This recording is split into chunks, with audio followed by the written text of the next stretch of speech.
నమస్తే, welcome to Gudivada media TV news bulletin. ముందుగా headlines చూద్దాం. 14వ రోజు ఎమ్మెల్యే కొడాలి నాని ఎన్నికల ప్రచారం.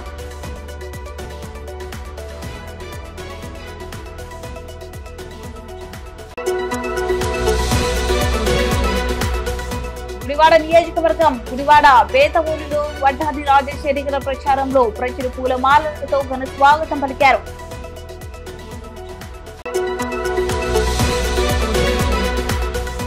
ఆలగడ్డ నియోజకవర్గంలో తాగునీటి ఎద్దడి మీకు పట్టదా? ఎమ్మెల్యే మాజీ మంత్రి అఖిలప్రియ.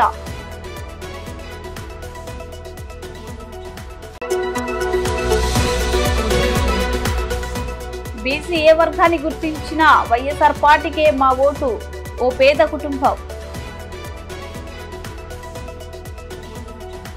గుడివాడ పట్టణంలో ఎమ్మెల్యే కొడాలి ఎన్నికల ప్రచారం 14వ రోజుకు చేరుకుంది. 32వ వార్డు ఎమ్మెల్యే కొడాలి నాని నిర్వహించిన గడప గడపకు ప్రచారంలో వీధి వీధిన ప్రజలు ఘన స్వాగతం పలికారు. తోలుత వెంకటేశ్వర స్వామి వారి దేవస్థానంలో నిర్వహించిన ఉగాది పర్వదిన పూజలో ఎమ్మెల్యే కొడాలి నాని పాల్గొన్నారు. పూజ కార్యక్రమాల అనంతరం ఎమ్మెల్యే నానికు వేద పండితులు వేద ఆశీర్వచనాలు అందజేశారు. అనంతరం 32వ వార్డు జగన్నాథపురం మెయిన్ రోడ్ లో వైఎస్ఆర్సీపీ శ్రేణులు ప్రజానికం గజమాలతో ఘన స్వాగతం పలికారు. పార్టీ శ్రేణులు వారు ప్రజలతో కలిసి ఎమ్మెల్యే నాని గడప గడపకు ప్రచారాన్ని ప్రారంభించారు. ప్రజలకు అభివాదాలు చేస్తూ గడప గడపకు ప్రచారాన్ని నిర్వహిస్తున్న పర్యటనలో భాగంగా ఎమ్మెల్యే కొడాలి నాని మాట్లాడుతూ ఒంటరిగా పోటీ చేసే ధైర్యం ప్రతిపక్షాలకు లేదని, అధికారం కోసం తోడేళ్ల గుంపులా వస్తున్నారని కొడాలి నాని మండిపడ్డారు. జెండాలు జత కట్టడమే వారి పని అయితే ప్రజల గుండెల్లో గుడి కట్టడమే సీఎం జగన్ అని అంటూ కూటమిని ఉద్దేశించి ఎమ్మెల్యే నాని అన్నారు. ఒక్కడిపై ఇంతమంది దాడి చేస్తున్నారని, చంద్రబాబు దత్తపుత్రుడు బీజేపీ కాంగ్రెస్ కలిసి సీఎం జగన్ ని ఓడించడానికి ఏకమవుతున్నారని, ఇదంతా గమనిస్తున్న రాష్ట్ర ప్రజలు సీఎం జగన్ నాయకత్వానికి మద్దతుగా నిలబడ్డారని ఎమ్మెల్యే నాని అన్నారు.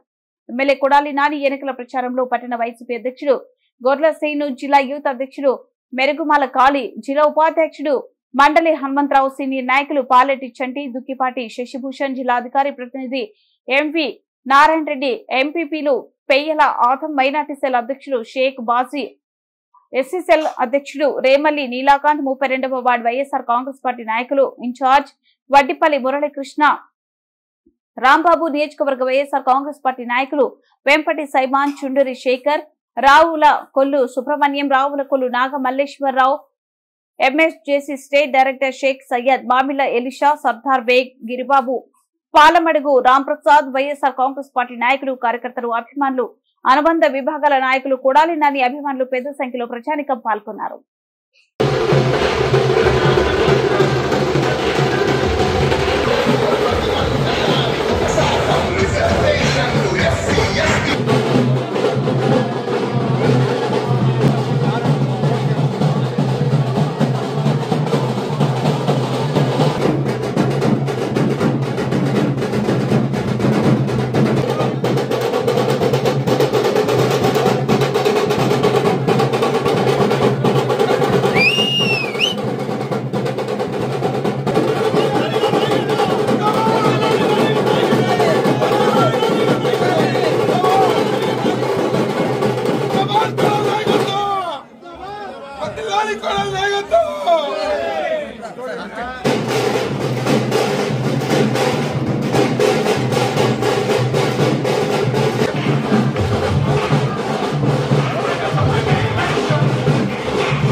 మీరు పక్కరండి సార్, ఒకసారి చూడండి. ఓకే అండి.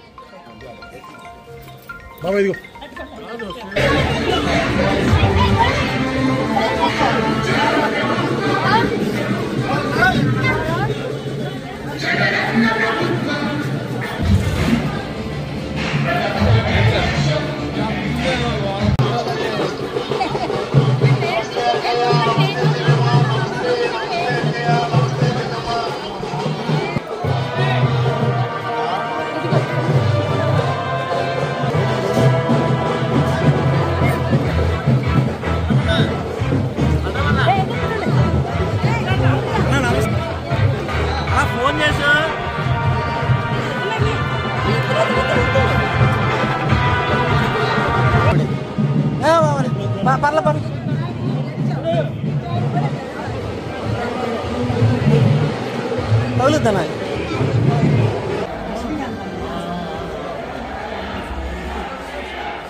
మా ఫ్యాన్ గుర్తాను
అది పక్కన పెట్టి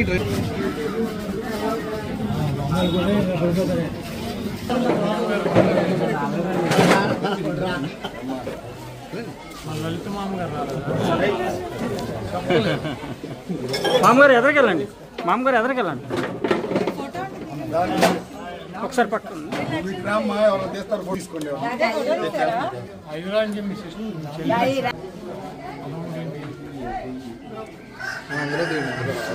ఓకే సార్. అలా నూరా నూరా పక్కరా పక్కరా నువ్వు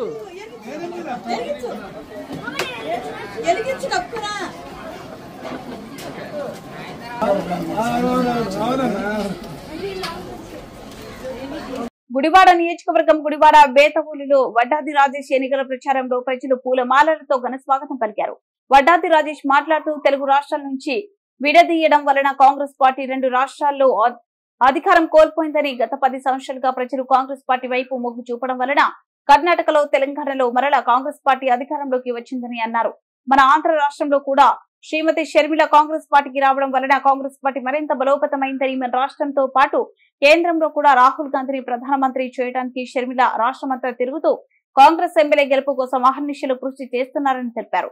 రాబోయే కాలంలో రాహుల్ గాంధీ ప్రధానమంత్రి అవడం ఖాయమని, మన రాష్ట్రానికి సంబంధించి పేద మహిళలకు ప్రతి నెల 8,333, అలాగే సంవత్సరానికి 1 లక్ష 5 సంవత్సరాలు 5 లక్షల రూపాయల అకౌంట్ లో నేరుగా జమ చేయడం జరుగుతుందని, అలాగే యువత కోసం మన రాష్ట్రానికి సంబంధించి 2,50,000 కేంద్ర ప్రభుత్వం ఉద్యోగాలు, మహిళలకు 1,25,000, మగవారికి 1,25,000 మొత్తం 2,50,000 ఉద్యోగాలు రాబోయే 5 ఏళ్లలో ఏర్పాటు చేయడానికి రాహుల్ గాంధీ కంకణం కట్టుకున్నారు.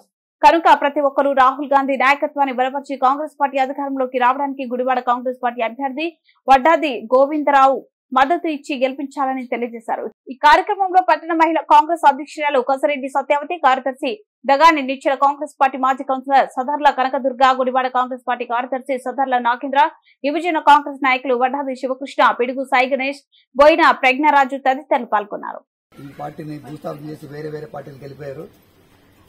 కాదు ఇప్పుడు నేను చెప్పేది ఏంటంటే, మన దేశానికి మోడీ గారు వచ్చిన తర్వాత ఈ 10 ఏళ్లలో రాష్ట్రం వెనకపోయింది. అనేక ఫ్యాక్టరీలు మూతపడిపోయినాయి. మన సంపదనంతా గుజరాత్ సంబంధించిన పెద్ద పారిశ్రామికవేత్తలు దోచేసుకున్నారు. ఒక్కొక్కరు 1,00,000 కోట్ల 5 లక్షలు. నేను అవినీతి చేయలేదు అంటాడు మోడీ గారు. మీరు అవినీతి చేసినా చేయకపోయినా పేద ప్రజలకి ఎటువంటి సహకారం చేయలేదు ఈ 10 ఏళ్లలో. ఇప్పుడు రాహుల్ గాంధీ గారు వచ్చిన తర్వాత ఏం చెప్తున్నారంటే, రేపు ఇండియా కూటమిగా ఏర్పాటు చేసి అన్ని ప్రాంతీయ పార్టీలను కలుపుకొని ఇండియా కూటమి కింద రేపు జూన్ 4వ తారీఖు ఆయన ప్రమాణ స్వీకారం చేస్తున్నారు. ఆయన గెలుస్తున్నారు. కాంగ్రెస్ పార్టీ కేంద్రంలో గెలుస్తుంది. మీకు ఇక్కడికి వచ్చింది కారణం ఏంటంటే, మీ అందరికీ ఆయన ద్వారా మీకు ఏ లబ్ధి చేకూరుద్దనే ఉద్దేశంలో మీకు ఇప్పుడు ఈ రోజు ఇక్కడికి వచ్చి ఇందిరమ్మ అభయం అని ఒక యాప్ పెట్టారు. దాంట్లో ప్రతి మహిళ కూడా దాంట్లో సభ్యురాలు అయితే ప్రతి నెల కూడా 8,333 రూపాయలు మీకు వస్తుంది. సంవత్సరానికి 1,00,000 రూపాయలు ఫ్రీగా, మీరు ఎవరికి ఇంకా చేయక్కల మేము ఫ్రీగా ఆన్లైన్ చేసి మీకు ఏర్పాటు చేస్తాం. తెలియని వాళ్ళు వస్తే మన ఆఫీస్కి వచ్చినా నేను ఆన్లైన్ చేయగలను. కాంగ్రెస్ పార్టీని మీరు బతికించి పైకి తీసుకున్న ఉద్దేశంలో నన్ను ఎక్కడో మారుమూలను మన కాంగ్రెస్ పార్టీ తరఫున ఉన్న కార్యకర్తగా ఈ మా కౌన్సిలర్ గారు ఉన్నారు, కనకదుర్గ గారు ఉన్నారు, అలాగే మా నాగేంద్ర గారు ఉన్నారు. సదర్ల ఫ్యామిలీ అంటే నాకు ఇక్కడ గుండెకాయ. నేను ఎప్పుడు వచ్చినా ఏదో వచ్చినా చేస్తా ఉంటాను. కాకపోతే ఏంటంటే, కాంగ్రెస్ పార్టీని బతికించడానికి కోసం నన్ను పైనుంచి ఢిల్లీ నుంచి నువ్వు నుంచోవాలా అన్నారు. ఇంతవరకు నేను ఇప్పుడు ఈ ఎలక్షన్ నుంచాలా, ఈ ఎలక్షన్ నుంచున్నాను. మీ ఆశీస్సులు కావాలి. కాంగ్రెస్ పార్టీకి ఓటేయండి. మీకు ప్రతి కార్యక్రమం కూడా నేను ఇంటికి వచ్చే చేసే మనిషిని, కానీ అందరికి మళ్ళీ నేను రోడ్లు వేస్తా, డ్రైనేజ్ చేస్తా ఇది చెప్పడం. ఆర్థికంగా మీరు ఎలా పైకి రావాలనేది నేను చూస్తా. కనుక ఈ ఇందిరమ్మ అభయాన్ని మీరు ఉపయోగించుకొని తద్వారా ఆ డబ్బులు జాగ్రత్తగా సేవ్ చేసుకుంటే 5 ఏళ్లలో 5 లక్షల రూపాయలు వస్తాయి. మీ అప్పులు తీసుకొని ఒక లెవెల్ రావాలని, అలాగే ఇల్లు కట్టుకున్న వాళ్ళు ఎవరైనా ఉంటే ఆ కొత్తగా ఇల్లు కట్టుకోవటానికి 5 లక్షల రూపాయలు ఫ్రీగా ఇచ్చేది కూడా కార్యక్రమం రాహుల్ గాంధీ ప్రవేశపెట్టారు. అలాగే ఉపాధి హామీ కింద గ్రామీణ ప్రాంతంలో పనిచేసే వాళ్ళకి 100 రోజులు పని కల్పించారు. ఆ 100 రోజులు దానికి మీకు వారానికి ఇచ్చి 1,200 ఇస్తారు. కాకపోతే రాహుల్ గాంధీ వచ్చిన తర్వాత అది 2,400 అవుద్ది, డబల్ అమౌంట్. అంటే రోజుకి 400 రూపాయలు కూలి. కనుక ఈ అవకాశాన్ని ప్రతి ఒక్కరు ఉపయోగించుకొని తద్వారా పైకి రావాల్సిందిగా కోరుకుంటూ కాంగ్రెస్ పార్టీకి ఓటేసి గెలిపించాల్సిందిగా మరీ ప్రార్థిస్తున్నాను. నమస్కారం అండి. ఈ రోజు మేము బేతవోలు కాలనీలో ఉన్నాము. వడ్డాది రాజేష్ ఇవాళ మేము బేతవోలు పెద్దపేటలో ఉన్నాము. ఇక్కడున్న మహిళలందరికీ కూడా ఇందిరమ్మ అభయం కింద 8,333 రూపాయలు వాళ్ళ అకౌంట్ లో పడేలాగా వాళ్ళకి యాప్ ఇన్స్టాల్ చేయడానికి వచ్చాము. ఇది కాంగ్రెస్ ప్రభుత్వం కనుక మనకి కేంద్రంలో వచ్చి అలాగే రాష్ట్రంలో కూడా వస్తే ఇంకా ఎంతో మహిళలకి సేవ చేస్తారనుకుంటున్నాం. అలాగే వడ్డాది రాజేష్ గారు ఈసారి మనకి ఎమ్మెల్యేగా నిల్చోవడం చాలా అదృష్టం మనకి. ఎందుకంటే ఆయన నిస్వార్థంగా ప్రజలకి ఇంతకాలం గత 2 దశాబ్దాలుగా సేవ చేస్తూ ఉన్నారు. అండ్ గుడివాడలో అందరికీ చాలా సుపరిచితులు, కానీ ఎన్నడూ ఏది ఆశించని వ్యక్తి. ఈసారి మరి అధిష్టానం వారు ఆయన్ని గుర్తించి ఒక ఎమ్మెల్యే టికెట్ ఇవ్వడం, అలాగే గుడివాడలో ఉన్న రాజకీయాలు మనకు తెలుసు ఎలా ఉన్నాయో, పోటాపోటీగా డబ్బులు ఇసిరితే ఎవరికి ఇస్తున్నారో తెలియట్లా. ఈసారి ప్రజలందరూ కూడా గుడివాడోళ్ళు ముఖ్యంగా డబ్బులకు ఆశపడకుండా మంచి నాయకుడు కావాలి అని ఓటేస్తే మనం బాగుపడతామని మేము అనుకుంటున్నాము. అలా కాంగ్రెస్ మరి దేశం స్వాతంత్ర్యం వచ్చినప్పటి నుండి కాంగ్రెస్సే ఉంది. మధ్యలో డిస్టర్బెన్స్ వల్ల మరి తెలుగుదేశం రావడం, తర్వాత వైఎస్ఆర్ గారు లేకపోవడం వల్ల వైఎస్ఆర్ కాంగ్రెసే అది కూడా. మరి తర్వాత షర్మిల వచ్చి మన ఆంధ్రప్రదేశ్ లో ఆవిడ జెండా ఎగరేయడం చాలా మంచి పరిణామం. అలాగే రాహుల్ గాంధీ గారు కూడా ఖచ్చితంగా చాలా ఆగిపోయినాయి మనకి రావాల్సినవన్నీ ఫారిన్ నుండి కానీ అన్నిటినీ మళ్లీ పునరుద్ధరించాలని, సేఫ్ దేశంగా ఇండియా ఒక సేఫ్ దేశంగా ప్రతి ఒక్కరూ నివసించడానికి యోగ్యంగా ఉండాలని వడ్డాది రాజేష్ గారు ఖచ్చితంగా గుడివాడకి మేలు చేసే వ్యక్తిని కోరుకుంటూ ఆలగడ్డ నియోజకవర్గంలో త్రాగునీటి ఎద్దడిపై ముందస్తుగా ఒక క్షణమైన స్థానిక ఎమ్మెల్యే ఆలోచించలేదని మాజీ మంత్రి భూమా అఖిలప్రియ విమర్శించారు.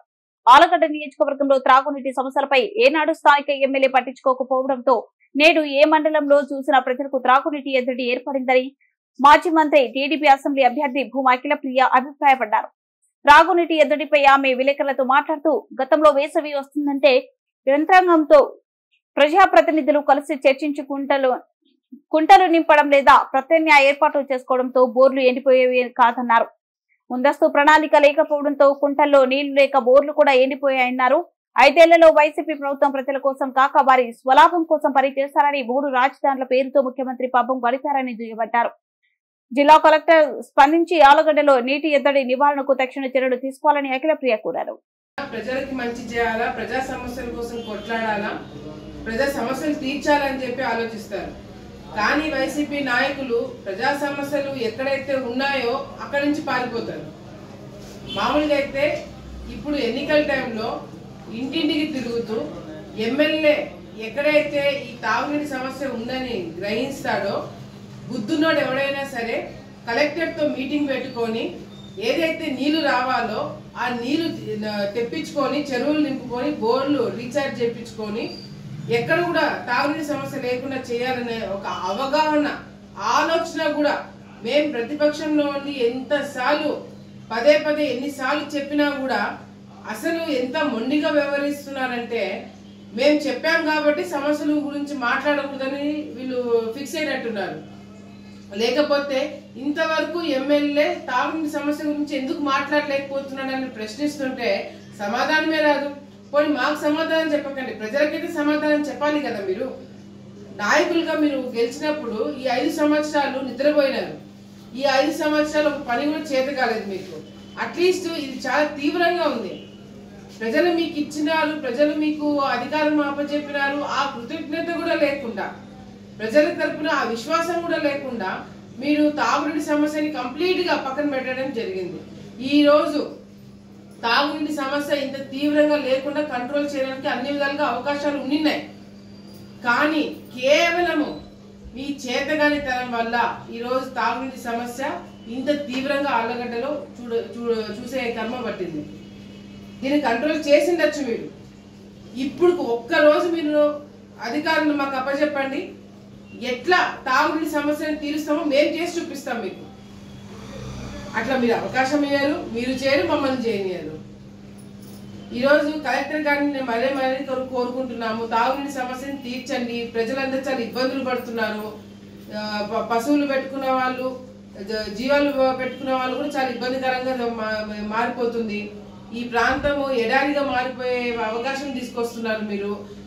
ఈ రాయలసీమ ప్రాంతంలో నీళ్లు లేవు, తాగడానికి నీళ్ళు లేవు, సాగునీటి సమస్యలు ఉన్నాయి, రైతులు ఇబ్బందులు పడుతున్నారు. ఇబ్బంది పడని వాళ్ళు ఎవరైనా ఉన్నారు అంటే జగన్మోహన్ రెడ్డి గారు వైసీపీ ఎమ్మెల్యేలే. వాళ్ళ ఇళ్ల కాడికి నీళ్ళు వస్తాయి తాగడానికి, వాళ్ళ చెరువులకి నీళ్ళు వస్తాయి, చేపలు కూడా పట్టుకుంటున్నారు. ఇంత కరువు టైంలో రైతులకు నీళ్లు రావు, కానీ వీళ్ళ చెరువులకి మాత్రం నీళ్ళు వస్తాయి, దాంట్లో చేపలు పండించుకుంటారు, చేపలు వేసుకుంటారు. సో ఇవన్నీ కేవలం వైసీపీ ఎమ్మెల్యేలకు మాత్రమే ప్రివిలేజ్ ఉంది. కానీ మిగతా ఏ ఒక్క నాయకుడు కూడా, ఏ ఒక్క ప్రజలు ఎవరు కూడా బాగుపడకూడదని వీళ్ళు డిసైడ్ అయిపోయినారు. ఎక్కడ మీరు వచ్చిన తర్వాత ఏ ప్రాంతం వాళ్ళు బాగుపడినారు? విశాఖపట్నం మొత్తం కూడా డ్రగ్స్ కిందకి మార్చేసినారు. ఆ విశాఖపట్నం నుంచి ఆ డ్రగ్స్ ఎక్కడైతే వస్తున్నాయో దాన్ని సేఫ్ గార్డ్ చేసుకోవడానికి, దాన్ని కాపాడుకోవడానికి, ఆ డ్రగ్స్ ని కాపాడుకోవడానికి అవసరమైతే 3 క్యాపిటల్ పేర్లతో జగన్మోహన్ రెడ్డి గారు విశాఖపట్నంలో కూర్చుంటారు. అంటే రేపు పొద్దున ఊరికెళ్ళి విశాఖపట్నంలో కూర్చుంటే ప్రజలందరూ తిడతారు కదా, నువ్వు అమరావతి రాజధాని పెట్టుకుని నువ్వు విశాఖపట్నంలో ఏం చేస్తున్నావు అని అడుగుతారు. కాబట్టి 3 రాజధానుల పేర్లు పెట్టి విశాఖపట్నంకి నేను రాజధాని కాబట్టి పోతున్నాను ఒక డ్రామా అన్నారు. విశాఖపట్నంకి ఏం చేయలేదు, మీరు ఉత్తరాంధ్రకి ఏం చేయలేదు, ఈడ అమరావతి రైతులకి ఏం చేయలేదు, రాయలసీమకి ఏం చేయలేదు. సో కంప్లీట్ గా మీరు చేతగాని ముఖ్యమంత్రిగా, చేతగాని ఎమ్మెల్యేలుగా మీరు చరిత్రలు మిగిలిపోతున్నారు. ఏమన్నా అంటే ఎమ్మెల్యేలు మొన్న కర్నూలుకి వచ్చినాడు జగన్మోహన్ రెడ్డి గారు, పక్కనే వాళ్ళందరినీ కూర్చోబెట్టుకొని ఈయన ఫలానా వ్యక్తి మీకు టికెట్ ఇస్తున్నాను, ఆర్థికంగా అంతంత మాత్రమే అని చెప్పి మాట్లాడుతున్నాడు. అంతంత మాత్రమే వాళ్ళు కాదు, వాళ్ళ ఆర్థిక పరిస్థితి అంతంత మాత్రమే ఏం లేదు, బాగున్నారు.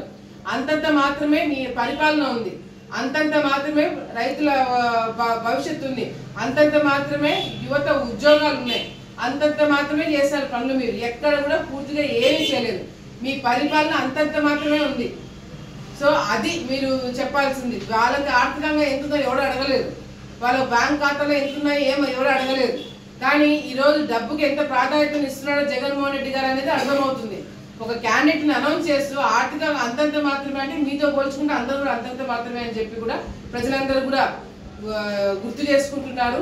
తప్పకుండా ఈ రోజు మీ చెల్లెలు ఇద్దరు కూడా ఏ విధంగా ప్రచారం చేస్తున్నారో, మీరే హత్య చేశారని చెప్పి ఏ విధంగా సొంత వివేకానంద రెడ్డి గారు కూతురు ఏ విధంగా మాట్లాడుతున్నారు అనేది కూడా చూస్తున్నాం. దయచేసి ప్రజలందరూ కూడా ఆలోచించుకొని మీకు పనిచేసే వాళ్ళకి పలికే వాళ్ళకి ఓట్లు వేయాలని చెప్పి కూడా ఈ సందర్భంగా తెలియజేసుకుంటూ, ఈ ఎన్నికలు మన భవిష్యత్తుని, మన రాష్ట్ర భవిష్యత్తుని ఏ విధంగా ఉండబోతున్నారో మనం చూడబోతున్నాం. ఆంధ్రప్రదేశ్ రాష్ట్ర ప్రజల ఆదానం ఏ విధంగా ఉంటుందనేది కూడా ఇప్పుడు అర్థమవుతుంది. ఎందుకంటే ఈ ఎన్నికల్లో ఏదైనా తేడా జరిగితే మళ్ళీ ఈ రాష్ట్రంలో ఉన్న ప్రజలందరూ కూడా పక్క రాష్ట్రాలకి వలస వెళ్ళిపోయే పరిస్థితి తీసుకొస్తారు జగన్మోహన్ రెడ్డి గారు, ఈ ఎమ్మెల్యేలు అని చెప్పి కూడా సందర్భంగా ప్రజలందరూ కూడా తెలియజేసుకుంటున్నాం. బీసీ జాబితాలో ఉన్న సంచార జాతుల వారికి మరలా ముఖ్యమంత్రి అయిన వెంటనే ప్రత్యేక రిజర్వేషన్ కల్పిస్తానని చెప్పిన సీఎం వైఎస్ జగన్మోహన్ రెడ్డికి వచ్చే ఎన్నికలో సంచార జాతుల మద్దతు ఉంటుందని, ఈ సందర్భంగా మా సంచార జాతుల జీవితాల వెలుగులు నింపిన సీఎం జగనన్న మళ్లీ నువ్వే రావాలన్న పేరిట తయారు చేసిన కరపత్రాన్ని శాసనసభ్యులు డాక్టర్ సత్తి సూర్యనారాయణ రెడ్డి చేతుల మీదుగా ఆవిష్కరించడం జరిగింది. చిన్నప్పటి నుంచి కూడా బెక్కువలు ఉన్నామండి.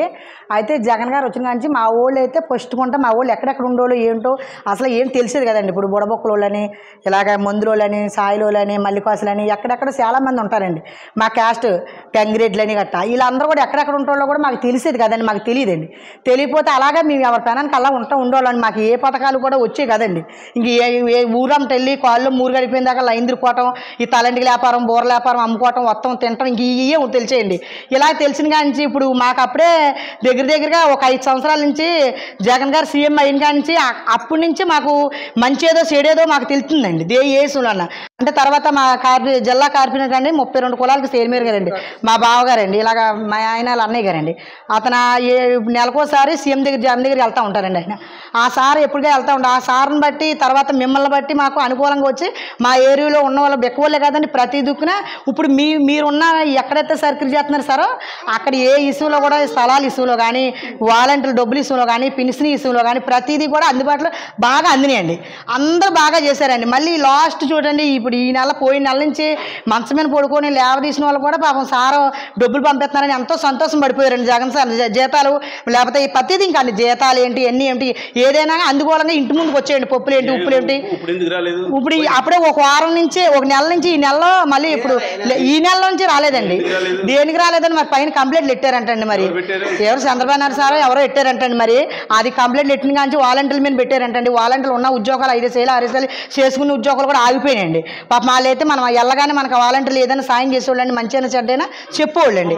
ఇప్పుడు ఆ వాలంటీర్లు ఏదన్నా అడుగుతుంటే మాకు సంబంధం లేదమ్మా, మేము చేయవలసిన అవసరం లేదు అన్నకాడికి మమ్మల్ని తీసేశారని చెప్తున్నారండి. అదేంటమ్మా నిన్నటిదాకా ఉన్నారు కదంటే అలా కదమ్మా మళ్ళీ తీసేశారమ్మా. మళ్ళీ ఏమన్నారంటే ఎవరన్నా అడుగుతుంటే చంద్రబాబు నాయుడు తీసేశారమ్మా మమ్మల్ని, మాకు మళ్ళీ ఓట్లాల్సిన అయిన తర్వాత మళ్ళీ ఒకవేళ జగన్ బాబు గారు కానీ వస్తే సీఎం గారు వస్తే మళ్ళీ మాకు వాలంటీర్ల జాబులు పడతాయని అంటున్నారండి.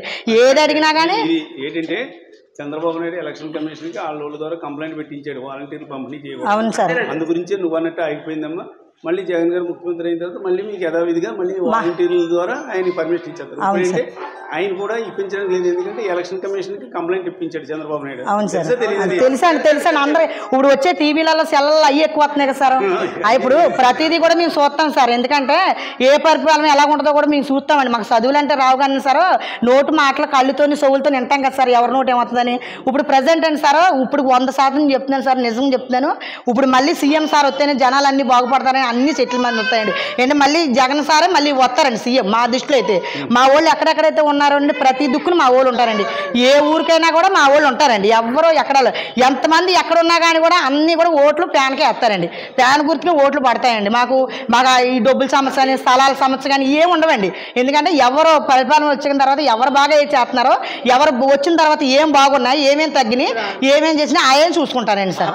మరి నువ్వు అంతకుముందు చంద్రబాబు నాయుడు పరిపాలన చూసావు, ఇప్పుడు జగన్ గారి పరిపాలన చూసావు, ఎలా ఉంది నీకు? నాకు ఇదే జగన్ పరిపాలనే బాగుందండి. మాకు ఎందుకు మమ్మల్ని గుర్తించారండి.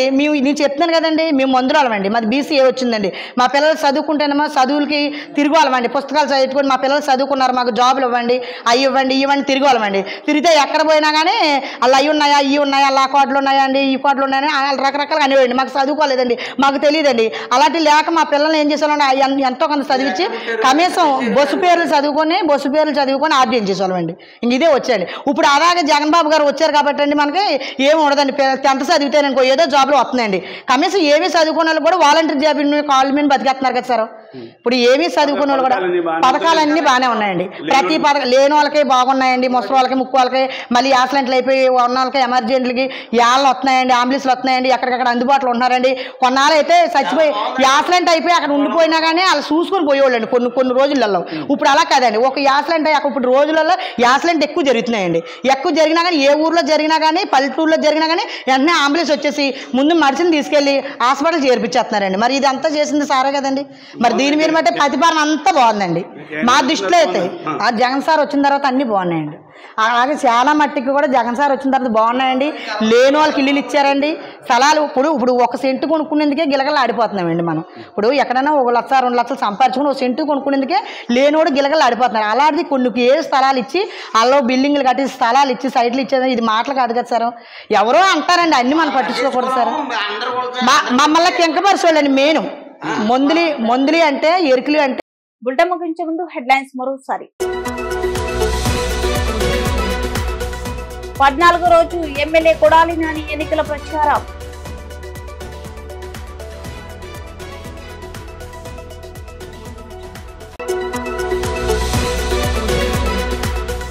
గుడివాడ నియోజకవర్గం గుడివాడ బేతవూరులో వడ్డాది రాజేష్ ఎన్నికల ప్రచారంలో ప్రజలు పూలమాలలతో ఘన స్వాగతం పలికారు.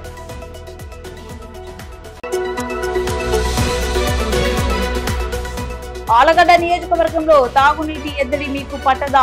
ఎమ్మెల్యే మాజీ మంత్రి అఖిలప్రియ.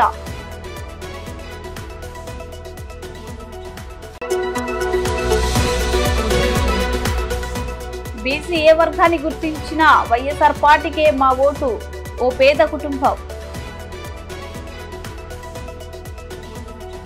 మరింత సమాచారం కోసం చూస్తూనే ఉండండి గుడివాడ మీడియా టీవీ న్యూస్.